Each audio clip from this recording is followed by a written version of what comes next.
Gracias por continuar con nosotros aquí en Observatorio, analizando la propuesta de reforma política a la Ciudad de México que presentó el jefe de gobierno Miguel Ángel Mancera. Estamos conversando con el comisionado para la reforma política de la capital, Porfirio Muñoz Ledo, y con el especialista en temas urbanos, director del Instituto de Investigaciones Sociales de la UNAM, Manuel Perló. Estamos en el tema del poder en las demarcaciones territoriales, en las actuales delegaciones. Hoy, si me permiten decirlo de esta manera, para simplificar, a nivel delegacional tenemos una suerte de hiperpresidencialismo, ¿no? Un presidencialismo chiquito. El señor delegado, unipersonal. Poder unipersonal.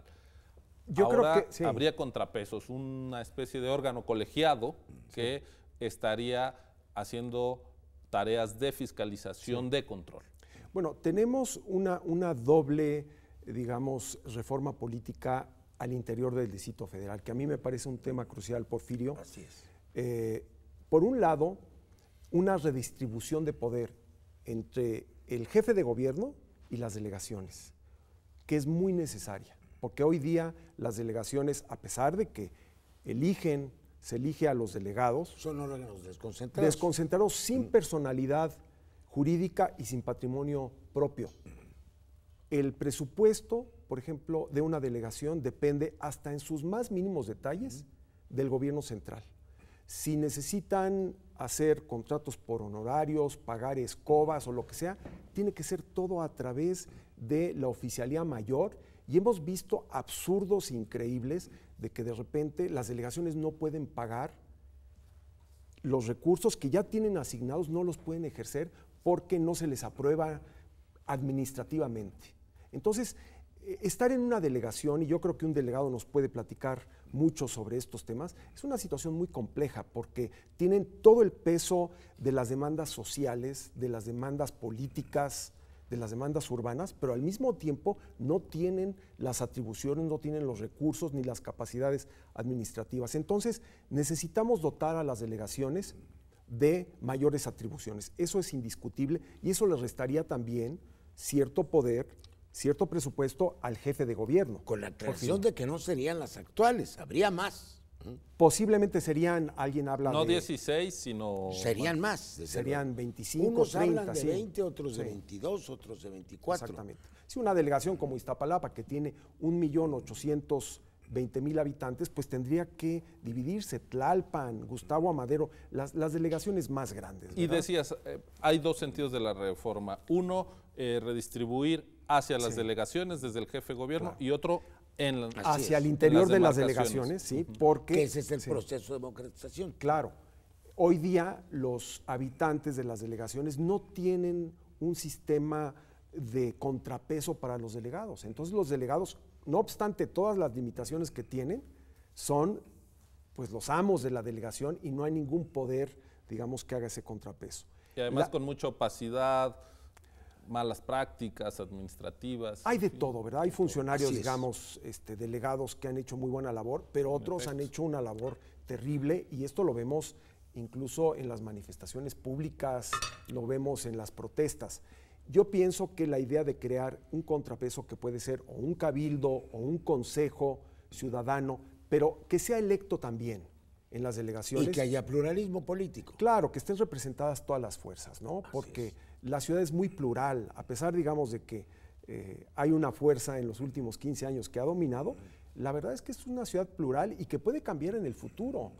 Lo que hoy es de izquierda, el día de mañana puede cambiar, y tenemos que garantizar la pluralidad. Entonces, yo creo que estas dos reformas hacia el interior del Distrito Federal son muy importantes para garantizar que la reforma llegue a los habitantes de la ciudad, que le llegue a la gente a su casa, a su colonia, y que es, creo que un punto muy importante. Que sea un gobierno de proximidad. Y el otro son los mecanismos de democracia participativa, que es además de lo que vaya a llamarse, llámese cabildo, llámese ayuntamiento, este órgano de elección plural, que sirva de contrapeso, como tú lo has dicho, al jefe delegacional. Se necesitan las prácticas de la democracia participativa, el plebiscito, el referéndum, la consulta pública, luego las candidaturas independientes. Sobre las candidaturas La iniciativa independientes popular. y en aras de no dejar por las restricciones de tiempo que hay en estos espacios de televisión, el asunto de el arranque sería un Congreso Constituyente de la Ciudad de México, donde no solo estarían representados los partidos políticos, podría haber, entiendo, en lo que plantea la propuesta del jefe de gobierno en los transitorios, candidaturas independientes, en fin, partidos locales. ¿Por qué no Porfirio nos explica cómo sería este proceso que detonaría? Todavía no hay un diseño de lo que sería un Congreso Constituyente. Tú lo habrás visto en la propuesta. Es algo que, y es muy importante insistir, son dos momentos de la discusión. Uno es la discusión de la reforma de la Constitución Federal, el artículo 122. Primer paso, lo que abriría la puerta, paso, digamos. Lo que abriría la puerta. Tendría en esa reforma de la Constitución Federal que haber un transitorio. Es decir, cómo se va a elaborar, cómo se va a discutir, cómo se va a aprobar el constituyente. Hay varias modalidades. Hay quienes quisieran que hubiera diputados y senadores federales. Hay quienes quisieran. Hay quienes quisieran que hubiera un nuevo modelo electoral, no el actual para elegir a la Asamblea. Hay quienes han propuesto que sea la próxima Asamblea del Distrito Federal, la próxima la constituyente. Entonces, yo te digo, del diálogo, de la discusión que hemos tenido entre los distintos actores, yo creo que se está perfilando la idea muy clara que está expresada en el documento de una Asamblea Constituyente, con participación de los partidos políticos, de las organizaciones sociales, con un modelo propio. Quizá esta decisión del órgano que crearía la Constitución de la Ciudad de México sea la que políticamente resulte más complicada, Manuel, para echar a andar el proceso. Sí, yo veo que este es un tema, digamos, que doctrinariamente y políticamente ofrece, digamos, una complejidad muy grande. Pero a mí me parece que el tema de la reforma política debe de llevarse a otra arena, debe de llevarse al terreno ciudadano, al terreno de la participación del habitante de la ciudad en la reforma política. Hasta hoy ha sido un tema un tanto alejado, un tanto distante de las preocupaciones de los habitantes de la ciudad, que están más preocupados por el problema, los problemas de las marchas, del desempleo, de la inseguridad, de la falta de agua, de los problemas en el transporte. Eso es lo que preocupa a los ciudadanos y no vemos, digamos, una movilización social y política similar a la que vemos, por ejemplo, con la reforma energética o la reforma educativa, donde la gente está en la calle expresando puntos de vista. Ojalá tuviéramos a la gente, sí, y que la gente participara, que hubiera manifestaciones, marchas, en cada delegación, en toda la Ciudad de México, diciendo queremos reforma política y queremos este tipo de reforma política. Yo pienso que en el momento en el que la ciudadanía se apoderara de este proceso, avanzaríamos, tal como lo hicimos en los 80 y en los 90, cuando detrás de las reformas importantes que se dieron, había una movilización social y política que desafortunadamente hoy día no existe. En el Congreso existe para otros temas. Y para hay otros que temas, despertarla sí. en este claro, hay que asunto despertarla. fundamental. Sí. En el Congreso de la Unión, para que se reforme la Constitución en el sentido que está propuesto al artículo 122, crear la Ciudad de México, abrir la puerta para que se diseñe una Constitución propia, pues están fuerzas políticas. Ahí está. Con más votos que la izquierda, digamos, pero que son oposición en la Ciudad de México. Que ahora son oposición. Hoy son oposición. Tendrían que tener algunas garantías de que, digamos, si se abre la puerta a la Constitución local, no vaya a ser una Constitución que no tome en cuenta sus puntos de vista. Sí, ese es justamente el debate que estamos teniendo en la mesa de negociación.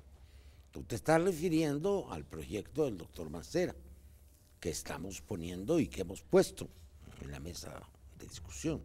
Ya el PRI ya puso un documento en la mesa también, que en este momento el secretariado técnico está conjuntando. Se hizo lo que se llama una matriz, ¿no? Es decir, cuáles son los conceptos fundamentales y qué piensa cada quien. El PAN ya redondeó su propuesta también. Entonces, claro, en la negociación sobre el artículo 122 constitucional de la Constitución Federal, estoy diciendo obviamente, va a ser la arena donde se discutan los puntos de vista de las fuerzas políticas, ¿no? Y ahí deben quedar las bases fundamentales de lo que sería la Constitución del Distrito Federal, ¿no? En el momento de hacerla. ¿Qué tanto se van a extender esas bases? ¿Qué tanto van a ser solamente las cuestiones fundamentales? Claro, en el caso de que no gane el proyecto del Estado 32, caso en el cual pasaría a ser un Estado de la República y, como algunos piensan, ya no se necesita el 122. Tú dices, ¿van a defender intereses? Sí, pero también lo ha dicho el doctor, también las mayorías y las minorías pueden cambiar. Cuando nosotros negociamos en el 96, yo estuve en la mesa de negociación por la oposición, no se sabía que íbamos a ganar, había un gran movimiento que venía del 85 y de todas las movilizaciones sociales que hubo después, justamente con motivo del movimiento urbano popular, pero nadie sabía quién iba a ganar las elecciones, nadie lo daba por garantizado. Claro, entonces tiene que ser un marco, digamos, con cierto velo, como diría Rolf, para hacer el mejor diseño, independientemente de cuál es el papel que cada fuerza le tocará Esa es buena ocupar. observación. Esa es buena observación. Muchas reformas políticas se han justamente estancado porque los actores dicen, bueno, ¿y a mí qué me va a tocar en el reparto de este pastel? Sí. Yo creo que hay que hacer el mejor diseño posible para la ciudad, que es lo que estamos intentando. Fíjate, yo pienso que además de permitir que esta reforma llegue a los ciudadanos y tengan expresiones como puede ser un referéndum, como puede ser una consulta vinculante, que sería un mecanismo muy sano para darle fuerza, vigor a esta reforma, está el tema de que no debe de contaminarse esta discusión de la reforma política del Distrito Federal, en la que yo creo que hay un acuerdo importante entre los actores políticos.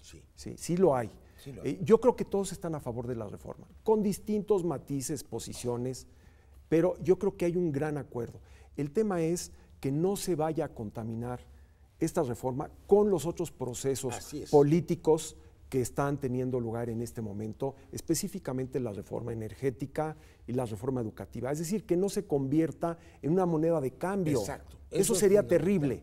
Y ahí las fuerzas políticas tienen que tener la madurez para separar estos dos terrenos y decir, vamos a hacer algo por el Distrito Federal, por la Ciudad de México, hagamos ese cambio. Lo necesita no solamente la Ciudad de México, sino el país. Entonces, hay que hacer un llamado a las fuerzas políticas, a esta madurez, para que puedan hacer el cambio. Ya que has puesto el tema de la coyuntura y en qué momento se inscribe la iniciativa del doctor Mancera, vamos a nuestro bloque de conclusiones para cerrar precisamente sobre un balance del momento político que vive nuestro país y la posibilidad de que avance la reforma política de la Ciudad de México. Vamos a una pausa y regresamos a nuestro bloque de conclusiones aquí en Observatorio en TV UNAM.